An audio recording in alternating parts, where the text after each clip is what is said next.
Hello everyone, I am Palak welcoming you to Enjoy Learning with Palak। तो आज इस video में मैं आपको क्लास 10th केमिस्ट्री का chapter carbon and its compounds कराऊंगी। और ये जो वीडियो ये इस चैप्टर का सेकेंड वीडियो है, तो अगर आपको इसका प्रीवियस वीडियो देखना है तो उसकी लिंक मैंने डिस्क्रिप्शन बॉक्स में डाली है, आप वहां से उसको चेक कर सकते हो। तो चलिए इस वीडियो को स्टार्ट करते हैं। तो मैंने आपको लास्ट वीडियो में दो क्वेश्चंस दिए थे। तो इसका पहला क्वेश्चन था, why does carbon form compounds mainly of covalent bonding. तो कार्बन कोवेलेंट बॉन्डिंग के ही क्यों कंपाउंड्स बनाता है। तो इसका आंसर था डी पार्ट। अब डी पार्ट इसका आंसर इसलिए था कि देखिए, फर्स्ट ऑप्शन था there are 4 electrons in the outermost shell of carbon, कि जो कार्बन के आउटरमोस्ट शेल में 4 इलेक्ट्रॉन्स हैं और it requires large amount of energy to form C4+। तो उसको अपने जो बहुत सारे फोर अपने इलेक्ट्रॉन्स लूज करने के लिए उसको बहुत एनर्जी चाहिए होती है। तो इस वजह से वो C4+ नहीं बना पाता। फिर it shares its valence electrons to complete its octet. तो वो अपने आउटरमोस्ट शेल में 8 इलेक्ट्रॉन्स करने के लिए वो शेयरिंग करता है। तो इस वजह से हमारे सारे पॉइंट्स करेक्ट हैं, तो इसलिए आंसर हमारा होगा D part, all of these. So next question था, how many electrons are there in the outermost shell of carbon. तो कार्बन के आउटरमोस्ट शेल में कितने इलेक्ट्रॉन्स होते हैं। तो हमें पता है कि कार्बन के इन टोटल 6 इलेक्ट्रॉन्स होते हैं कार्बन के पास, जिसमें से अगर हम उसका इलेक्ट्रॉनिक कॉन्फ़िगरेशन देखें तो हमारे पास आता है 2,4। मतलब कि 2 इलेक्ट्रॉन्स इसके के शेल में होते हैं और 4 इलेक्ट्रॉन्स इसके एल शेल में होते हैं। तो हमारे पास जो एल शेल है वो इसकी आउटरमोस्ट शेल होती है। तो इस वजह से हमारा आंसर होगा डी पार्ट 4। तो अब हम लोग पढ़ेंगे वर्सेटाइल नेचर ऑफ कार्बन, कि कार्बन इतने सारे बॉन्ड्स क्यों बना पाता है। कि अगर हम देखें तो कार्बन के बहुत सारे आपको कंपाउंड्स मिल पाएंगे, और इसका रीजन क्या है कि कार्बन इतने सारे कंपाउंड्स बना सकता है। तो इसके मेनली 2 रीजन्स हैं। इसका फर्स्ट रीजन है कैटिनेशन और टेट्रावेलेंसी। तो कैटिनेशन होता है कि जो कार्बन है वो एक और दूसरे कार्बन के एटम के साथ एक स्ट्रॉन्ग बॉन्ड बना सकता है। तो वो स्ट्रॉन्ग बॉन्ड किसी भी टाइप के हो सकते हैं। जैसे ये वाला फर्स्ट बॉन्ड है स्ट्रेट चेन, ये वाला ब्रांच चेन है, ये वाला साइक्लिक चेन है। ये तीनों साइक्लिक चेन के एग्जाम्पल हैं। तो इसमें the property of carbon element due to which its atom can join with another atom to form long carbon chains is known as catenation. तो इसको हम लोग सेल्फ लिंकिंग भी बोलते हैं इस प्रॉपर्टी को। तो आपको मैंने बता दिया कि कार्बन दूसरे कार्बन के एटम के साथ या तो ब्रांच या लीनियर या फिर साइक्लिक फॉर्म में कंपाउंड्स बना सकता है। फिर उसके बाद है, no other element exhibits the property of catenation to the extent seen in carbon compounds. जो कैटिनेशन की प्रॉपर्टी है वो हम लोग सिलिकॉन में भी देख सकते हैं, बट सिलिकॉन में इतनी ज़्यादा स्ट्रॉन्ग कंपाउंड्स नहीं बनते जितने कार्बन में बनते हैं। तो इस वजह से कार्बन बहुत सारे n number of compounds carbon बना सकता है। फिर when carbon atom combines with one another, 3 types of chains are formed। तो मैंने आपको ये बता दिया कि ये पहला चेन है कि जिस सारे कार्बन के एटम्स हैं वो लाइन में लगे हुए हैं। तो या तो आप इसको लीनियर चेन बोल सकते हो या स्ट्रेट चेन बोल सकते हो। और अगर जब कार्बन को एकदम ब्रांच फॉर्म में रखेंगे, एकदम स्ट्रेट लाइन में नहीं रखेंगे, तो इसको हम लोग ब्रांच चेन बोलते हैं। और अगर कार्बन को हम लोग एक साइक्लिक फॉर्म में रखेंगे तो या तो उसको क्लोज चेन या साइक्लिक चेन बोल सकते हैं। फिर हमारे पास नेक्स्ट प्रॉपर्टी थी जिसके वजह से कार्बन इतने सारे कंपाउंड्स बनाता है, और वो है टेट्रावेलेंसी। तो टेट्रावेलेंसी होता है कि कार्बन के पास आउटरमोस्ट शेल में कार्बन के 4 इलेक्ट्रॉन्स होते हैं, और हमें पता है कि ना वो 4 इलेक्ट्रॉन्स लूज कर पाते हैं ना गेन कर पाते हैं। तो वो शेयरिंग करता है इलेक्ट्रॉन्स की। तो इस वजह से कार्बन के इतने सारे बॉन्ड्स, इतने सारे मॉलिक्यूल्स, कंपाउंड्स हमें दिख सकते हैं। So due to its large valency, a carbon atom can form covalent bonds with other carbon atom or with even different elements like oxygen, hydrogen, nitrogen, sulfur, chlorine, etc. तो जो carbon है उसकी 4 valency होती है, हमें पता है। और वो कोवलेंट बॉन्ड्स भी बनाता है। ये भी मैंने आपको बताया था कि वो कोवलेंट बॉन्ड्स क्यों बनाता है। तो जब ये कोवेलेंट बॉन्ड बनाते हैं तो हमें कैटिनेशन पता है कि वो एक कार्बन का एटम दूसरे कार्बन के एटम के साथ सेल्फ लिंकिंग कर सकता है, और जो कार्बन का एटम है वो दूसरे एलिमेंट्स के साथ भी ऐसे बॉन्ड्स बना सकता है। वो दूसरे एटम्स है like oxygen, hydrogen, nitrogen, sulphur, chlorine, बहुत सारे ऐसे सारे स्पेशली नॉन मेटल्स हैं जिनके साथ कार्बन ऐसे कंपाउंड्स बनाता है।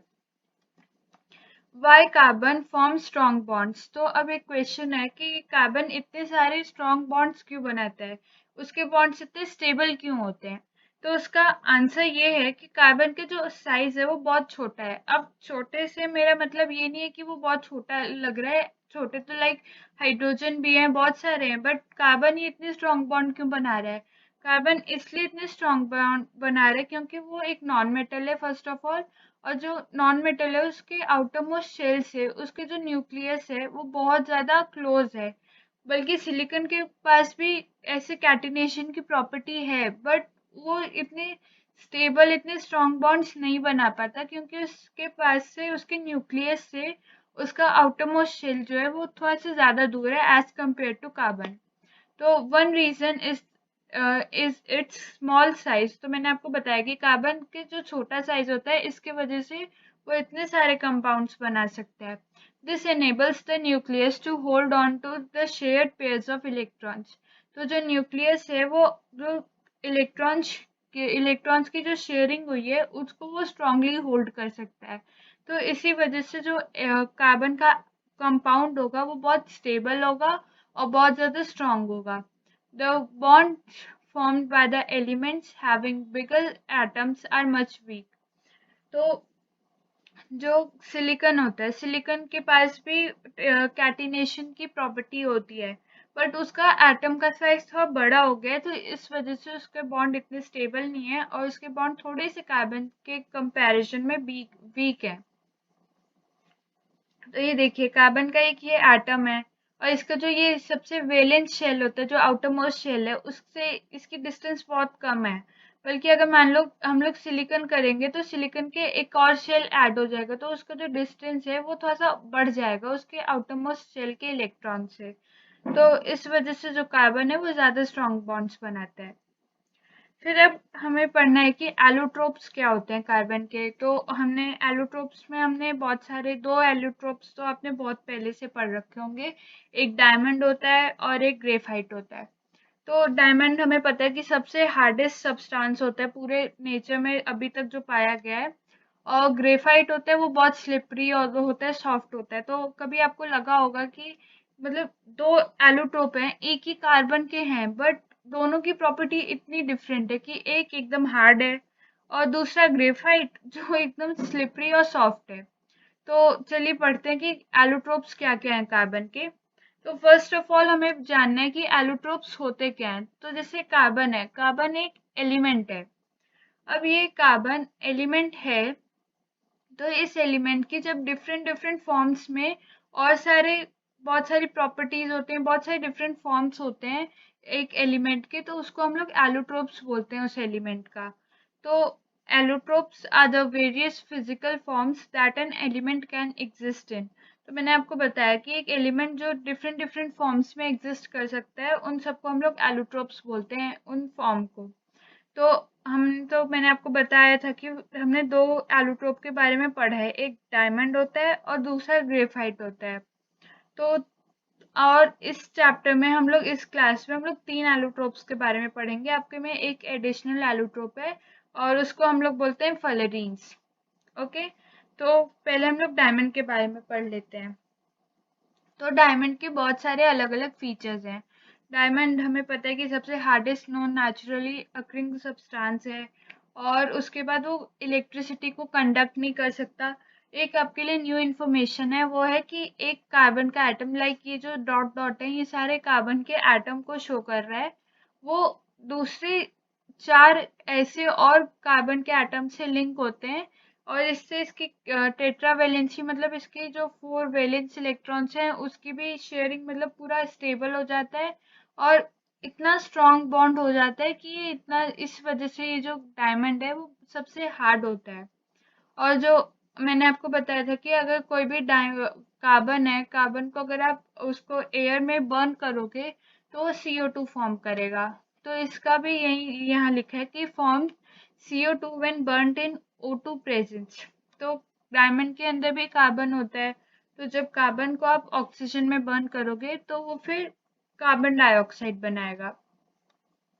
और अगर आपको एक कोई आर्टिफिशियल डायमंड बनाना होता है तो आर्टिफिशियल डायमंड को बनाने के लिए आपको कोई कोल या कुछ कार्बन को लेके एकदम उसको हाई हीट हाई प्रेशर में अगर आप रखोगे तो वो एक आर्टिफिशियल डायमंड बन जाएगा, बट वो जो डायमंड होगा उसकी थोड़ी सी क्वांटिटी में लेस होगा as compare to the naturally occurring diamond.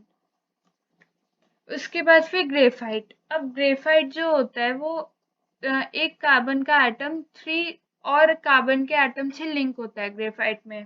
तो अब आप सोचोगे कि कार्बन की फिर वैलेंसी कैसे सेटिस्फाइड हो गई कि एक ग्रेफाइट में एक कार्बन का एटम है और वो अभी 3 से ही है, मतलब उसकी एक वैलेंसी तो अभी अनसेटिस्फाइड है। तो ऐसा नहीं है, क्योंकि वहां पे जो ये सैप देख रहे हो हेक्सागन के स्ट्रक्चर्स हैं ये सब, तो उसके अंदर एक जो कहीं पे डबल बॉन्ड होता है जिससे ये जो वैलेंसी है कार्बन की वो सेटिस्फाइड हो जाती है। अब आप ये स्ट्रक्चर देखोगे तो इसमें आपको दिख रहा है कि जो ये वाले हेक्सागन है ये दूसरे हेक्सागन से एकदम थोड़े से लूज लूज से बॉन्ड्स में बने हुए हैं। तो ये लूज लूज से जो बॉन्ड्स हैं इसी की वजह से जो ग्रेफाइट है वो इतना सॉफ्ट होता है, इतना स्लिपरी होता है।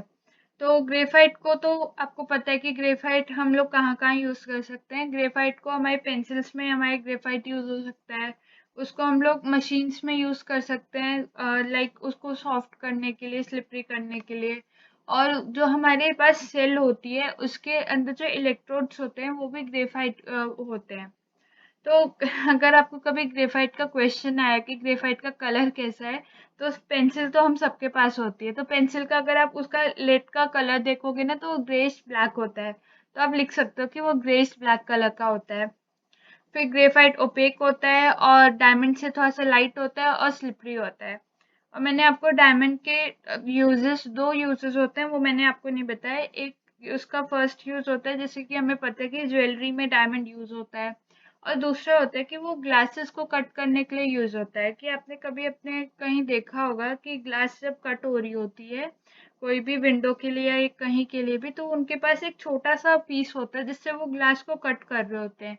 तो वो जो छोटा सा पीस होता है वो डायमंड होता है, क्योंकि वो इतना हार्ड होता है तो वो ग्लास को भी कट कर सकता है। उसके बाद हमारे पास हमारा लास्ट एलोट्रोप आता है कार्बन का, फलरीन। तो ये जो फलरीन है ये सबसे प्योरेस्ट फॉर्म ऑफ कार्बन है, मतलब इससे ज्यादा प्योर कार्बन का कंटेंट किसी में नहीं मिलेगा जितना आपको फलरीन में मिलेगा। और फलरीन का एक आपको यहाँ पे स्ट्रक्चर दिया है C60। अब ये C60 है जो फलरीन का, इसमें आप देख सकते हो कि सारे कार्बन आपको ऐसे दिख रहे हैं कि सारे एक बॉल के टाइप में, एक फुटबॉल की शेप में है। तो ये भी एक क्या बोल सकते हैं आप, ये एलोट्रोप है कार्बन का और ये फुटबॉल की शेप में होता है। तो ये डिस्कवर किया गया था ब्यूकमिनिस्टर फलरीन के ने इसको डिस्कवर किया था, तो इसका नाम भी उन्हीं के नेम पे पड़ा, फलरीन। तो जैसा मैंने आपको लास्ट क्लास में आपको मैंने होमवर्क दिया था, वैसे इसमें भी आपके लिए एक होमवर्क है, वो है कि carbon exist in the atmosphere in the form of. तो ये 4 ऑप्शंस हैं। A part only carbon dioxide, B part carbon monoxide, sorry A part है कि only carbon monoxide, B part है carbon monoxide in traces and carbon dioxide, C part है only carbon dioxide and D part है coal. इसके बाद next question है कि Buckminster fullerene is an example of dash of carbon. तो ये मैंने आपको अभी अभी जस्ट बताया कि वो क्या है ये फलरीन कार्बन का। तो ए पार्ट है एन आइसोमेर, बी पार्ट है एन आइसोटोप, सी पार्ट है N allotrope and D part है अ फंक्शनल ग्रुप। तो अगर पॉसिबल होगा तो आप इन सब के क्वेश्चंस के आंसर प्लीज आप कमेंट बॉक्स में डालना।